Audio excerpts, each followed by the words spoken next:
Essential Six Sigma tools every green belt must master. DMAIC framework. The DMAIC, define, measure, analyze, improve, control, framework is the basis of Six Sigma. Each phase has specific objectives and tools. Define, use tools like project charters and support diagrams. They help identify the problem, stakeholders, and goals. Measure, collect data to establish baselines and measure the process's current state.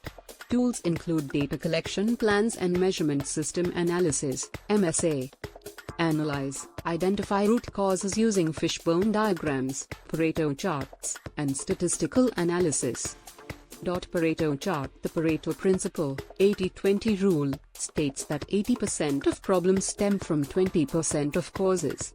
A Pareto chart visualizes this principle, prioritizing issues based on their impact. Fishbone diagram, Ishikawa. The fishbone diagram identifies root causes of a problem.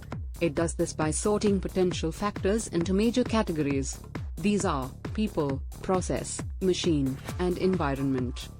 Process mapping and flowcharts. Process maps or flowcharts are key to spotting inefficiencies and bottlenecks. They help us visualize workflows. Types: swimlane diagrams, value stream maps, and simple process flowcharts.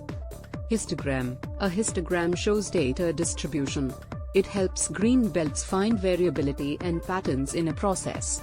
When to use, measure and analyze phases, especially when evaluating process performance. Control charts. Control charts monitor process stability over time. They distinguish between common cause variation and special cause variation. The former is inherent to the process. The latter is due to external factors. Kaizen and PDCA cycle. Kaizen stresses small, ongoing improvements. The PDCA, Plan Do Check Act, cycle offers a method for applying and tracking changes. Conclusion. In conclusion, these tools enable Six Sigma green belts to solve complex problems, improve processes, and deliver results.